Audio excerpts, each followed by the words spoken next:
On this episode of Runaway With Us, we're going to talk about the 10 things we think you should know about us. It's not the only 10 things, but 10 things we think you should know about us as you come along with us on this journey.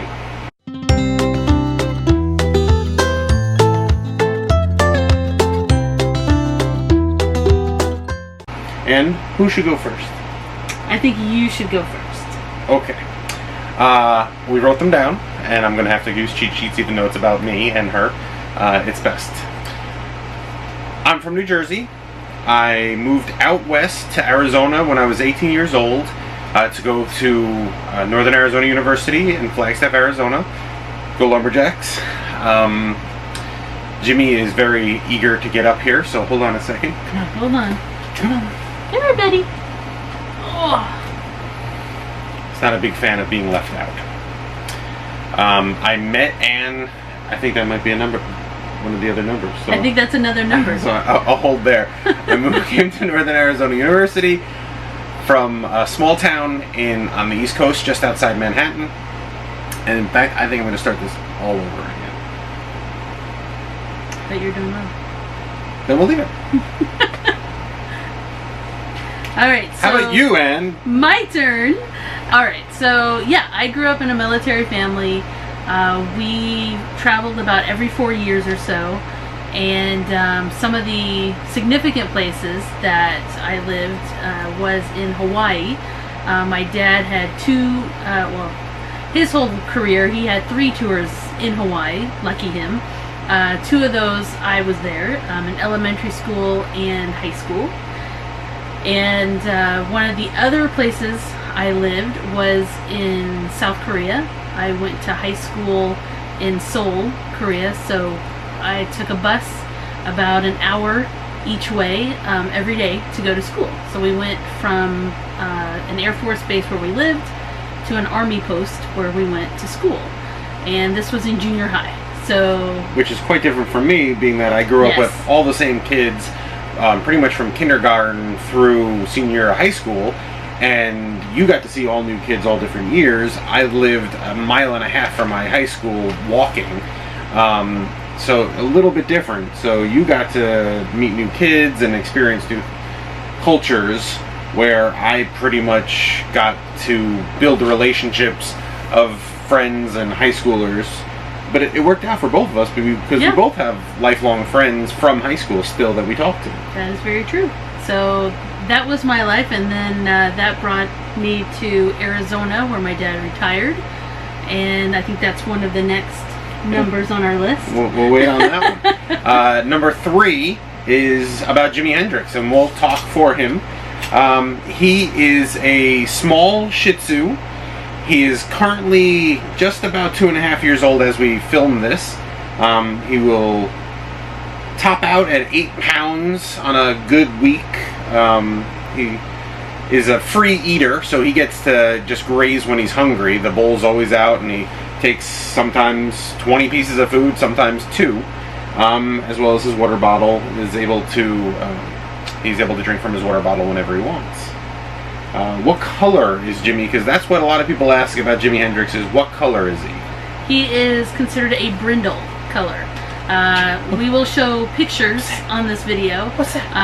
How he looked when he was younger. He was a very dark brown color, but he had these cute little white paws and white chest, which is what drew us to him. And little white goatee.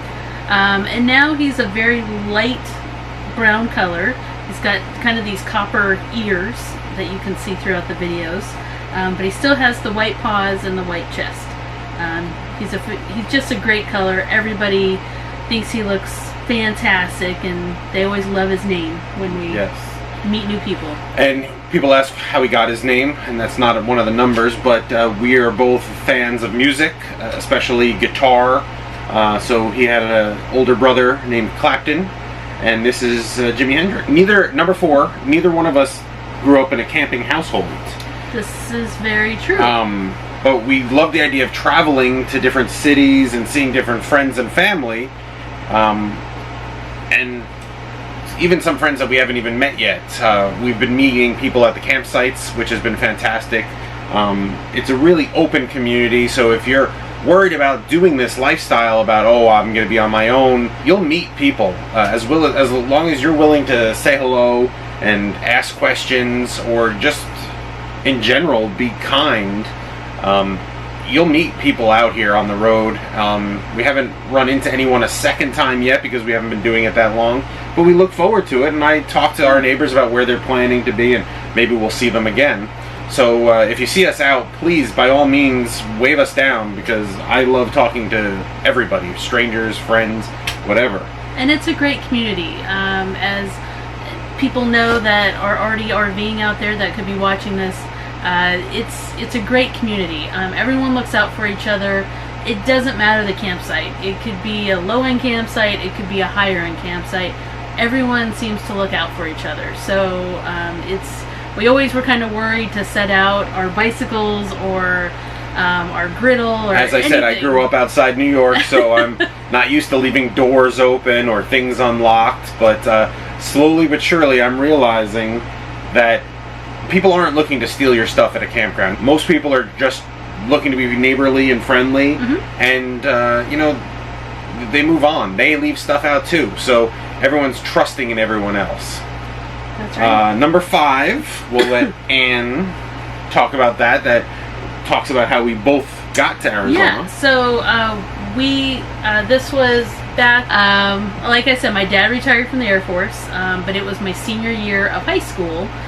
For Andrew, it was my freshman year of college. His freshman year of college. And we both got to the same city at the same, pretty much, month and year.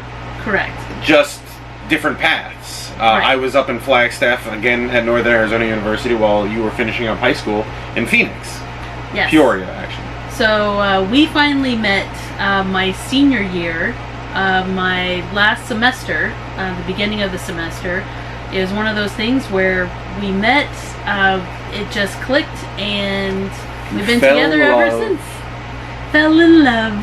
And ultimately, we met at the same university at the right time for both of us to be in a long relationship. Yes. It's been great ever since day one. Absolutely. Number 6, we love to try new places to eat, especially non-chains. There's a reason chains are successful. You know what you're going to get, and that's great, and we have gone to them from time to time.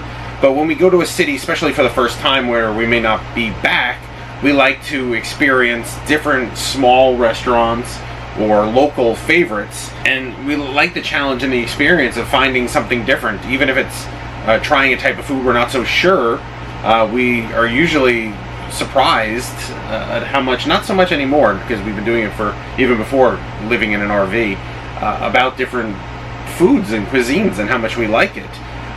Which also, if you see us, or when you watch this video, if you leave a comment about places, if you go to our website, runawaywithusrv.com, you can get in contact with us on a kind of a contact us page, and you can leave an email or something, and you'll always know exactly where we are on that page. I update the map every time, and give us restaurants that if you say, hey, if you're going to be in Charlotte, North Carolina, you have to try this restaurant, or if you're going to be in San Antonio, Texas, you have to try this restaurant. We're not going to be able to get to all of them on each trip, but we'll be back through those places and we will try them. Yeah, we always love new suggestions for sure. Number 7. All right, number 7. So the first time either one of us drove in an RV or rode in an RV. Rode in one, slept in one. Was after the purchase of an RV. So this was in Texas, so Andrew was able to get behind the wheel for the very first time. With some trepidation. After the coach was purchased. So it's very intimidating. I have not driven this coach. I'm not sure if I will, but who knows? It could happen. Right now we're sitting at a park where I could get some training done. So who knows? It might happen. Whatever you want to do. But Anne helps in other ways besides driving. She helps make sure I know where I'm going.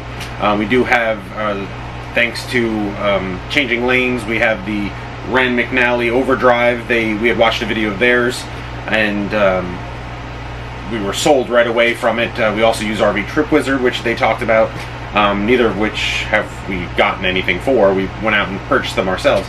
But it's been a huge help, especially for someone who's new driving, Right. to make sure you don't go down the road you're not supposed to go down, or it may not take you at the most direct route, but you're not going to run into a bridge and be like, I don't know what to do. Especially when we're towing the Jeep, you can't back up. Sometimes when you're with a fifth wheel or a travel trailer, you can go in reverse if you see something, but with this I have to unhook the Jeep, and then Anne has to get in the Jeep and move it around. So it's important. Her job is watching where we're going and making sure everything's going well, finding gas stations for me, as Right. I don't like to run the tank too far down, just to be careful. Yeah. So We'll also have a top 10 list. We've been talking on while we're driving along the road, some different top 10 items. I know everybody likes to kind of see, what everyone likes when you get in an RV. So there's definitely been a lot of items we've purchased since day one that I think a lot of you will really like if you're going to be starting your RV journey soon. yeah, and I think that'll be a great video that we'll put together. But another thing that we definitely want to echo that other videos have said is there's no right time. There will always be a reason not to do something. There will always be a reason to be like, well, I'll get to that in this year or that year. If you want to do this, you have to just make a plan. We spent a year getting prepared, paring down clothes and all sorts of different items, and saying, do we need this many skillets, and do we need this many cups, and does Jimmy need this many toys? He got a lot of toys, but you have to just decide, yes, I'm ready to do this. And then we started looking for a coach, and we got one very quickly, and maybe a little faster than we expected, but Right. When the right one comes along, we bought it used so that we could kind of get to an experience. And then if I felt like if I scratched something, which thankfully we haven't had any incidents, but if I felt like I hit a tree branch or something, it wouldn't be so nerve-wracking of a brand new coach. Right. So that kind of helped us. We'll also give you a tour of our RV as well. Yeah, so stay tuned toward the end. Number 8, Jimi Hendrix loves, yes, now you're awake, loves people. He absolutely loves people. Yes. There hasn't been a person if you're walking and you see him and you're like, oh, I'd like to say hi to that dog, please do, because he'd be more offended if you didn't say hello. Now, dogs, it's a different story. He's a little shy and cautious around dogs, only because he hasn't been totally entrenched in dogs, and the ones he has met, very few of them have been low energy like he is. We have friends that have 3 dogs, and they are all perfect like him, and he loves being with them. But then we've been out and we've seen other dogs where they're very vocal and high energy, and Yes. he takes a little bit to get used to that. People, he loves. There's not a person out there that he doesn't want to sniff their hand first and then get nice pets on Snuggle right up to you. Yeah, and you'll see in some of our videos, especially when we go through New York City, he's in Central Park snuggling in with as many people as he can find. So he loves people. Number 9, Let's see. how we make money on the road. It's a big one. It's always a big one. That's one it always seems people ask about full-time RVers. We have mobile professions. It's the Yes. easiest way to say it. Anne is able to do her job with internet. I'm able to do my job with internet and some help. So would we love not to have to work all the time? Sure, but that's just not the case right now. So right now we have mobile professions, and it works out for us. I stepped on number 9 with Anne, so Anne is going to take number 10. And number 10, let's see. She has to read my writing, so be with me. Let's see. We love having the Jeep. We've had a Jeep since 2012. And then we got a This newer... is our second one. It's our second one. We got this newer one before we left Arizona. But Jeeps are great vehicles. We love to have it to tow And in any situation you're in, we were recently at Myrtle Beach where we had to drive it through watery sand. That was quite interesting. The RV also. And the RV. But we were totally calm. We knew that Jeep would be fine. Jimmy's falling asleep again. We also have bicycles. So we put our bicycles on the back of the Jeep. You'll see those in videos as well. We like to take those off, especially when we're at a place for multiple days. We like to take the Jeep off right away and get the bicycles off so that we can ride around either the campground. We like to, but those are 10 things we thought you should know about us. Yeah. And as we said, we're going to take a little tour of the coach so you can kind of see, and we'll point out as we go some items that we included, and it's not part of our list of things, but just if you have questions about what's that or what, I saw this on your thing, ask us. We'd love to talk to everybody. Yeah. And my wife would say I talk to too many people. No.